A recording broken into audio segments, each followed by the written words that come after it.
and start writing the records.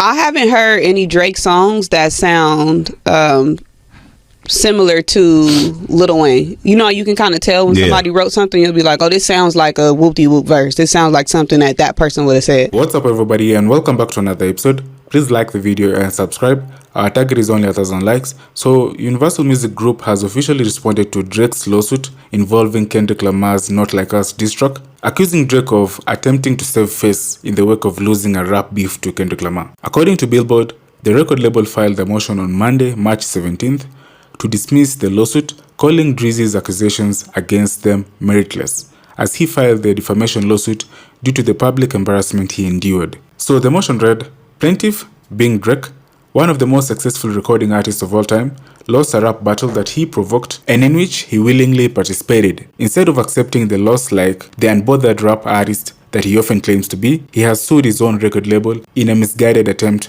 to salve his wounds. Okay, allegedly, Lil Wayne wrote most of Drake's lyrics, according to Lil Wayne's son. And this came out, he did an interview. I think his name is Navi, something like that. And he had a conversation, and he was talking about how basically my dad wrote most of Drake's lyrics. So the internet has been running with this because it's like... He said this in an interview? Mm-hmm. And the internet's been running with this because it's like, that's a huge scandal. Oh my God, Drake's not writing his lyrics. No, we've heard this before. That's what I'm saying. We've seen this movie before. But my question to you and everybody watching is, if Lil Wayne is writing Drake shit, then what the fuck was Quentin Miller doing? Well, Quentin Miller came later on in his career. Oh, see, I'm a wrestling fan, so that's called a tag out. So Lil Wayne tagged in Quentin Miller. Lil Wayne got out the ring. Quentin Miller got in and started writing the records. I haven't heard any Drake songs that sound similar to Lil Wayne. You know, you can kind of tell when somebody wrote something, you'll be like, oh, this sounds like a whoop-de-whoop verse. This sounds like something that person would have said. Mm-hmm. And if this is a allegation, or not allegation, a speculation, the only time that I think that this can make sense is Ransom. I'm a hard young worker. When I take probation, you want to tell Ransom was vacation. Hard. That's what I'm saying. Ransom, that was my favorite Drake record for a long time. But if I'm not mistaken, I don't want to put on. I heard it was in reverse. You heard that Drake wrote Wayne shit, allegedly. For Ransom. For that song. Yeah, but that was what, 08, 09? Yeah, but I heard similar things too. Like when they did that project together, what was it? I'm Not a Human. Is that what the name of it? I'm Not a Human Being. Is that the name of the album? That's a solo Lil Wayne album. Okay, what's the one? I think that's a rock album. What's the record that they did? I am not a human being. Okay, not that. What's the record they did together? For lunch. That shit aged horrible. When Right Above It came out, when Wayne went to jail. Remember they did the joint project. They did a joint project? It wasn't a joint project. They did hella collabs. Okay, but Ransom is one of those. Okay, so my darling baby. Oh, you know what I'm thinking? Because it said Drake and Lil Wayne. But this is LimeWire era. Yeah. So it wasn't, we didn't know what the fuck was coming out. We was just downloading shit. Mm-hmm. But they had a lot of music together during that time. Oh, Avery said Drake wrote I'm Single. What year is I'm Single? 2010? That's around that time. But that's after LimeWire era though. I'm Single? Yeah. 2010 was... Nah, we was downloading 2010. Yeah, we was downloading 2010. That was blog era. I'm Single, Lil Wayne. That was on No Ceilings, 2010. Yeah. No, that's on I'm Not a Human Being. So that's what you probably got that from. Maybe. I remember that time period when they were doing a lot of collaborations together. I remember. Oh, with you. Right Above It. Okay. What? Those songs that we talking about are on here. That's what I'm telling you. Like, there was a time when they were doing hella collaboration. It was when Wayne caught the gun case. Wayne went to jail. Drake was the only one out running around doing, like, basically keeping Wayne going. What type the fuck shit. was Gonorrhea? That was another record. But my point is, I remember there being rumblings of they was like writing it together. That's why I thought it was a joint project, because they was writing together allegedly.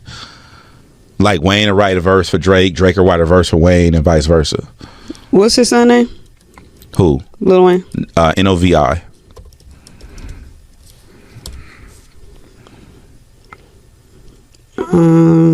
And guess when he was born?